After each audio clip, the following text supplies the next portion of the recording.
নমস্কার বন্ধুরা, সকলকে আমার চ্যানেলে স্বাগত। রাজ্যের লক্ষ লক্ষ শিক্ষক, অশিক্ষক, পেনশনভোগী এবং অন্যান্য গ্র্যান্টিন এড সংস্থার সরকারি কর্মচারীদের জন্য বকেয়া ডিএ এরিয়া সংক্রান্ত একটি অত্যন্ত ভালো খবর সামনে এসেছে।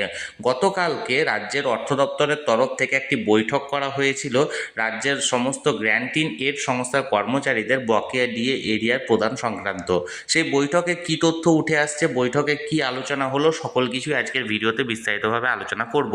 ভিডিওটি অত্যন্ত গুরুত্বপূর্ণ, তাই প্রথম থেকে শেষ পর্যন্ত অবশ্যই ধৈর্য সহকারে দেখবেন এবং ভালো লেগে থাকলে অবশ্যই একটি লাইক করবেন এবং সকলের সঙ্গে শেয়ার করবেন।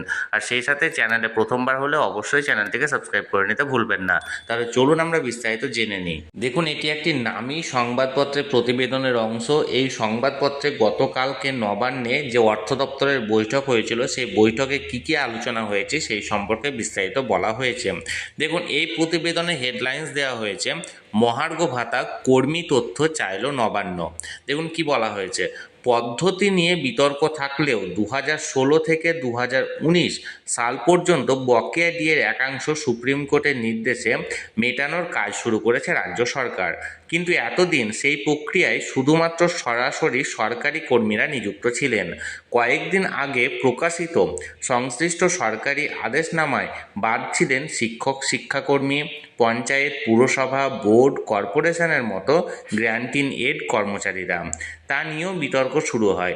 এবার সেই সকল কর্মীদের তথ্য তৈরি করার নির্দেশ দিল রাজ্য। সূত্রের খবর, বুধবার অর্থ সচিব প্রভাত মিশ্রের নেতৃত্বে এই সংক্রান্ত একটি বৈঠক হয়। সেখানে ছিলেন উচ্চ ও স্কুল শিক্ষা, জনশিক্ষা সম্প্রসারণ ও গ্রন্থাগার, পুর ও নগরায়ণ, সংখ্যালঘু বিষয়ক, পরিবহন, পঞ্চায়েত ইত্যাদি দপ্তরের শীর্ষ আধিকারিকেরা। বৈঠকে বলা হয়েছে, গ্র্যান্টিন এড কর্মী এবং পেনশনভোগীদের সংখ্যা, বকেয়া ডিএর পরিমাণ ইত্যাদি তথ্য দিতে হবে। প্রসঙ্গত, তথ্য চেয়ে এর আগে একবার দপ্তরগুলিকে চিঠি পাঠিয়েছিল অর্থ দপ্তর। প্রশাসনের অন্দরের চর্চা, সরাসরি সরকারি কর্মীদের মতোই হয়তো প্রভিডেন্ট ফান্ডে বকেয়া ডিএ দেওয়া হতে পারে। পেনশনভোগীরা তা পেতে পারেন ব্যাংক অ্যাকাউন্টে। তবে কবে এ ব্যাপারে চূড়ান্ত সিদ্ধান্ত হবে তা এখনও স্পষ্ট হয়নি।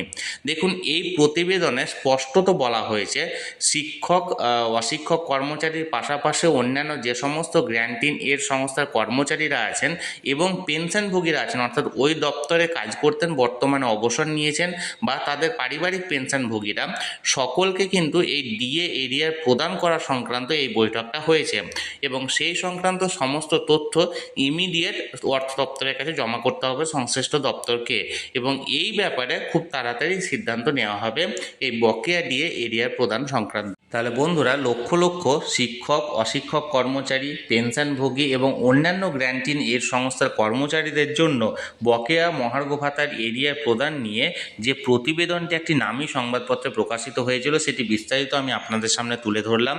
আপনাদের এই নিয়ে যদি কোনো রকম কোনো প্রশ্ন থাকে অবশ্যই কমেন্ট করুন, আর ভিডিওটি ভালো লেগে থাকলে অবশ্যই একটি লাইক করুন এবং সকলের সঙ্গে শেয়ার করুন।